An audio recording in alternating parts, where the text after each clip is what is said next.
ശബരിനാഥൻ ഒന്ന് മനസ്സിലാക്കണം. ഈ വിധി വന്നതിന് ശേഷം വളരെ വ്യക്തിഹത്യ ചെയ്യുന്ന രീതിയിലാണ് ശബരിനാഥൻ ഓരോ പ്രസ്താവനകളും ഇറക്കിക്കൊണ്ടിരിക്കുന്നത്.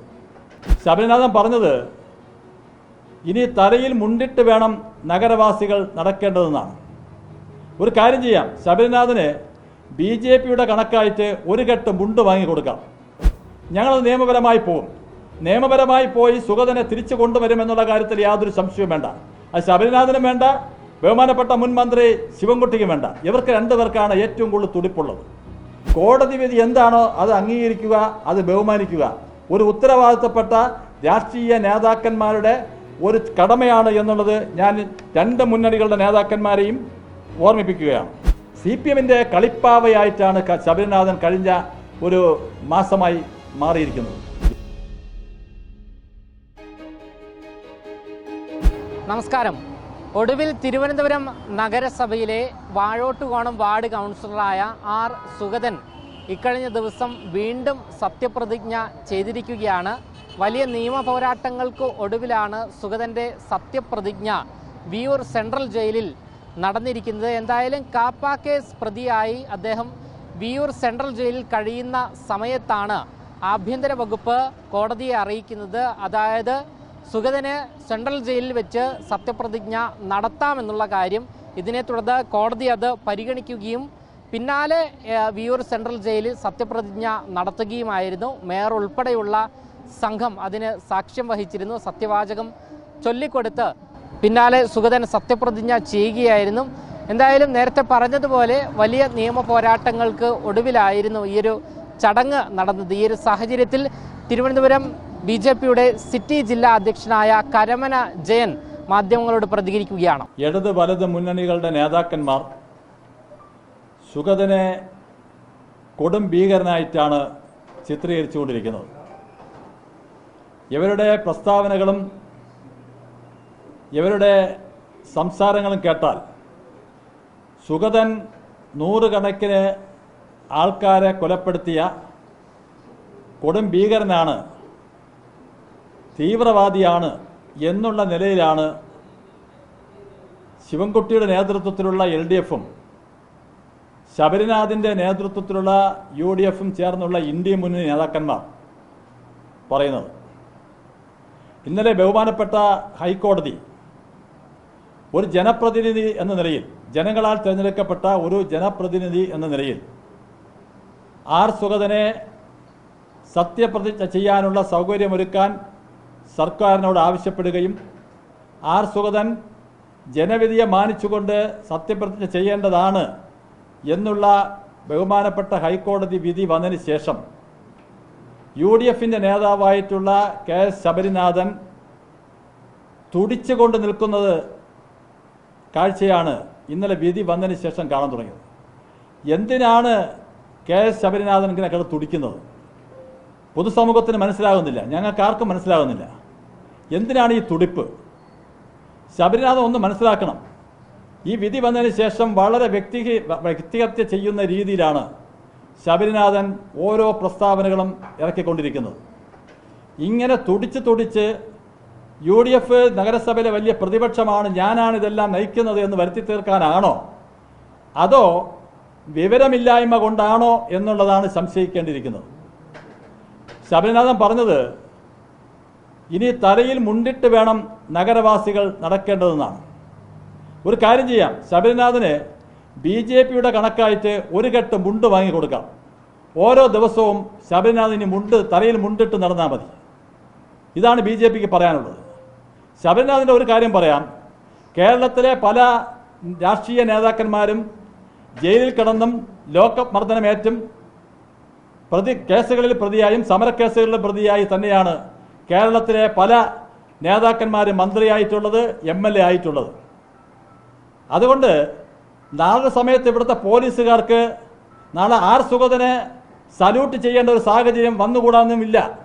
അങ്ങനെ വരും. ഈ സാഹചര്യം അങ്ങനെയാണെങ്കിൽ അങ്ങനെ വരും. ജനങ്ങൾ സുഗതനോടൊപ്പമാണ്. ഈ തരത്തിൽ ശബരിനാഥൻ തുടിക്കേണ്ട ഒരു കാര്യമില്ല. ശബരിനാഥൻ മുന്നറിയിപ്പ് നൽകുകയാണ്.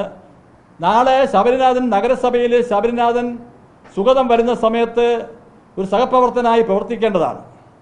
സുഗതനെപ്പോലുള്ള ഒരു ജനപ്രതിനിധിയെ ഒരു കാപ്പ കേസിൽ എങ്ങനെ പ്രതിയാക്കി എന്നുള്ളത് ഞാൻ നേരത്തെ വിശദീകരിച്ചു. രാഷ്ട്രീയ പ്രേരിതമായിട്ടുള്ള ഒട്ടനവധി കേസുകൾ ചേർത്ത് രാഷ്ട്രീയപരമായി കഴിഞ്ഞ സർക്കാരിൻ്റെ കാലത്തെ രാഷ്ട്രീയ പകപോക്കലാണ്. ആ പകപോക്കലിന് കൂട്ടുനിൽക്കാൻ കൊടപിടിക്കാൻ ഇന്ത്യ മുന്നണിയുടെ ഭാഗമായിട്ടുള്ള UDF സർക്കാരും ശ്രമിച്ചു. അതിന് തീരുമാനമെടുത്താണ് കാപ്പ ബോർഡ് സുഗതൻ്റെ കാപ്പ അംഗീകരിച്ചത്. അത് ഞങ്ങൾ നിയമപരമായി ബഹുമാനപ്പെട്ട കോടതികളുണ്ട്, ഞങ്ങൾ നിയമപരമായി പോകും. നിയമപരമായി പോയി സുഗതനെ തിരിച്ചു കൊണ്ടുവരുമെന്നുള്ള കാര്യത്തിൽ യാതൊരു സംശയവും വേണ്ട. അത് ശബരിനാഥനും വേണ്ട, ബഹുമാനപ്പെട്ട മുൻ മന്ത്രി ശിവൻകുട്ടിക്കും വേണ്ട. ഇവർക്ക് രണ്ടുപേർക്കാണ് ഏറ്റവും കൂടുതൽ തുടിപ്പുള്ളത്. ഇവർക്ക് തുടിച്ചിട്ടൊന്നും കാര്യമില്ല. ഇവിടെ കോർപ്പറേഷൻ ഭരണം കഴിഞ്ഞ 6 മാസക്കാലമായി നല്ല രീതിയിൽ പോവുകയാണ്. നല്ല രീതിയിൽ പോകുന്നു എന്നുള്ളത് പൊതുസമൂഹം അംഗീകരിക്കുകയാണ്. ഈ ഭരണസമിതിയെ ഭരിക്കാൻ അനുവദിക്കണമെന്നാണ് ഇവിടെ ജാതിക്കും മതത്തിനും രാഷ്ട്രീയത്തിനും അതീതമായി പൊതുസമൂഹം ജനങ്ങൾ പറയുന്നത്. കഴിഞ്ഞ കുറച്ച് ദിവസങ്ങളായി കോർപ്പറേഷൻ ഓഫീസിന് മുമ്പിൽ കുടിൽകെട്ടി സമരം ചെയ്ത LDF ഇപ്പോൾ എവിടെ പോയി? സുഗതൻ സത്യപ്രതിജ്ഞ ചെയ്ത ആ നിമിഷം സമരം നിർത്തി പോയെന്നാണ് അറിഞ്ഞത്. അപ്പോൾ ഇതുവരെ ദിവസം അവർ സമരം എന്താണ് ചെയ്തത്? സുഗതനെ പുറത്താക്കാനാണ്. സുഗതനെ പുറത്താക്കാനുള്ള കാര്യങ്ങളുണ്ടോ? അപ്പോൾ LDFനെ സംബന്ധിച്ചിടത്തോളം ഇത് ജനങ്ങളെ മുമ്പിൽ ഒന്ന് ഞങ്ങളെ ഭരണം നഷ്ടപ്പെട്ടു, അതിന് നിരാശയൊന്നുമില്ല എന്ന് കാണിക്കാൻ വേണ്ടിയുള്ള ഗിമിക്സ് ആയിരുന്നു.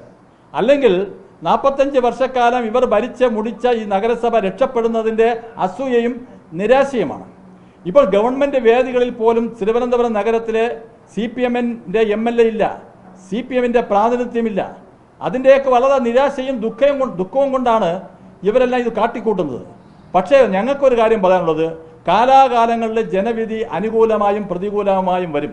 പക്ഷെ അതിനെയൊക്കെ സഹിക്കാനും പൊറുക്കാനും ജനവിധിയെ മാനിക്കാനും ജനവിധി അനുകൂലമായി വരുമ്പോൾ അഹങ്കരിക്കാതിരിക്കാനും ജനവിധി പ്രതികൂലമാകുമ്പോൾ അതിനെ നശിപ്പിക്കാൻ ആ ജനവിധിയെ ബഹുമാനിക്കാതിരിക്കാനും കഴിയണം. അതിന് LDFൻ്റെ നേതാക്കന്മാരും പഠിക്കണമെന്നാണ് ഈ അവസരത്തിൽ പറയാനുള്ളത്. അതോടൊപ്പം തന്നെ ജയിലിൽ വെച്ച് സത്യപ്രതിജ്ഞ ചെയ്തു എന്ന് പറയുന്ന ഈ കാര്യം, ഇവിടെ ശബരിനാഥിൻ്റെ പാർട്ടിയായിട്ടുള്ള കോൺഗ്രസിൻ്റെ ഒരു നേതാവ് രാംകുമാർ ചൗധരി 2013 ഒരു കൊലക്കേസിൽ പ്രതിയായി അംബാനി ജയിലിൽ കഴിയുമ്പോഴാണ് കോൺഗ്രസ് ടിക്കറ്റിന് മത്സരിച്ച അദ്ദേഹം MLA ആയി കോടതിയുടെ അനുമതിയോടുകൂടി സത്യപ്രതിജ്ഞ ചെയ്ത ചരിത്രമുണ്ട്. ഇന്നലെ ശബരിനാഥൻ ചോദിച്ചതും ദീപക് ചോദിച്ചതും ഒക്കെ എന്താണ്? ഇത് ചരിത്രത്തിലാദ്യമാണ് ഇത്രയും ഒരു നീചമായിട്ടുള്ള ഒരു രീതി തിരുവനന്തപുരം നഗരസഭ അനുഭവിക്കുന്നു എന്നുള്ളതാണ്. ഇതുപോലെ നമ്മുടെ രാജ്യത്ത് പല കോൺഗ്രസിൻ്റെ നേതാക്കന്മാരും ജയിലിൽ വെച്ച് സത്യപ്രതിജ്ഞ ചെയ്ത ചരിത്രങ്ങളുണ്ട്. പല നേതാക്കന്മാരും ചെയ്തതുകൊണ്ട് ഞങ്ങൾ അതിനെയൊന്നും കോടതി വിധി ഞങ്ങൾ അത് തെറ്റാണെന്ന് പറയുന്നില്ല. കോടതി വിധി എന്താണോ അത് അംഗീകരിക്കുക, അത് ബഹുമാനിക്കുക ഒരു ഉത്തരവാദിത്തപ്പെട്ട രാഷ്ട്രീയ നേതാക്കന്മാരുടെ ഒരു കടമയാണ് എന്നുള്ളത് ഞാൻ രണ്ട് മുന്നണികളുടെ നേതാക്കന്മാരെയും ഓർമ്മിപ്പിക്കുകയാണ്. CPMൻ്റെ കളിപ്പാവയായിട്ടാണ് ശബരിനാഥൻ കഴിഞ്ഞ ഒരു മാസമായി മാറിയിരിക്കുന്നത്. എന്താണ് അതിൻ്റെ രീതി? ഇത് കോൺഗ്രസിൻ്റെ മറ്റ് നേതാക്കന്മാർക്ക് ഇല്ലാത്തൊരാവേശം ശബരിനാഥൻ വന്നിരിക്കുന്നു. അവിടെ ശബരിനാഥൻ, ഞാൻ ഇപ്പോൾ വീണ്ടും ആവർത്തിക്കുന്നു, ശബരിനാഥന് ഒരു ഉപദേശം കൂടെ ഞാൻ കൊടുക്കാൻ ആഗ്രഹിക്കുന്നു. വലിയ ആവേശത്തിൽ പറയുമ്പോൾ വാക്കുകൾ തെറ്റല്ലേ. കോർപ്പറേഷൻ ഓഫീസിൽ ലാസ്റ്റ് 29 നടന്ന നഗരസഭ ഓഫീസിൽ വെച്ച് മാധ്യമങ്ങളോട് പറഞ്ഞത്, എൻ്റെ കൊക്കിന് ജീവനുണ്ടെങ്കിൽ സുഗതനെ കൗൺസിലറായി തൊടാൻ അനുവദിക്കില്ല എന്നാണ്. കൊക്കിന്, എൻ്റെ കൊക്കിന് ഇനിവൻ ശബരിനാഥൻ കൊക്ക് വളർത്തുന്നുണ്ടോ എന്ന് എനിക്കറിയില്ല. സാധാരണ പറയേണ്ടത് എന്താണ്? എൻ്റെ കൊക്കിൽ ജീവൻ അവശേഷിക്കുമെങ്കിൽ, കൊക്കിൽ എന്ന് മാറ്റി പറയാൻ സുഗതനൊരു ഉപദേശം കൂടി ഞാൻ കൊടുക്കുകയാണ്. എൻ്റെ കൊക്കെന്ന് പറയുമ്പോൾ കൊക്ക് വീട്ടിൽ വളർത്തുന്നത്, ആ കൊക്കിന് ജീവനുണ്ടെങ്കിൽ സുഗതനെ കൗൺസിലറായി തൊടാൻ അനുവദിക്കില്ല എന്നാണ് പറഞ്ഞതെങ്കിൽ ഓക്കെ, ഞാൻ മാറ്റി പറയുന്നു. എൻ്റെ കൊക്കിൽ എന്ന് മാറ്റി പറയാൻ പോലും ശബരിനാഥൻ്റെ ആവേശം, അത് ശരിക്കും ശബരിനാഥൻ G. കാർത്തികേയൻ്റെ മകനാണ്. നമ്മളെല്ലാം ബഹുമാനിക്കുന്ന ഒരു മുൻ സ്പീക്കറുടെ മകനാണ്. ശബരിനാഥോട് വ്യക്തിപരമായ ബന്ധമുണ്ട്, നല്ല സ്നേഹമുണ്ട്. ആ സ്നേഹം നിലനിർത്തിക്കൊണ്ട് തന്നെ ശബരിനാഥൻ ഉപദേശം കൊടുക്കുകയാണ്. വാക്കുകൾ പറയുമ്പോൾ നോക്കി വേണം പറയാൻ. എന്തായാലും കോൺഗ്രസിന്റെ വാർഡ് കൗൺസിലറായ ശബരിനാഥൻ സുഗതനെ ട്രോളിക്കൊണ്ട് ഇക്കഴിഞ്ഞ ദിവസങ്ങളിൽ രംഗത്ത് വന്നിരുന്നു. അതായത് ശബരിയുടെ കൊക്കിന് അല്ലെങ്കിൽ കോൺഗ്രസിന്റെ കൊക്കിന് ജീവനുണ്ട് എങ്കിൽ സുഗതൻ ഒരിക്കലും പുറം ലോകം കാണില്ല എന്നൊക്കെ ആയിരുന്നു അദ്ദേഹത്തിൻ്റെ പ്രതികരണം. എന്തായാലും ആ ഒരു പ്രതികരണത്തിന് ചുട്ട മറുപടിയാണ് നിലവിലിപ്പോൾ തിരുവനന്തപുരം ജില്ലയുടെ BJP സിറ്റി ജില്ലാ അധ്യക്ഷനായ കരമന ജയൻ നൽകിയിരിക്കുന്നത്. അദ്ദേഹം പറഞ്ഞത് ഇങ്ങനെയാണ്: ശബരിനാഥൻ കൊക്ക് വളർത്തുന്നുണ്ടോ, വാക്കുകൾ സൂക്ഷിച്ച് ഉപയോഗിക്കണം എന്നുള്ളതാണ്. ക്യാമറമാൻ ആഷിക്കിനൊപ്പം അമൽ രുദ്ര, മറുനാടൻ മലയാളി, തിരുവനന്തപുരം.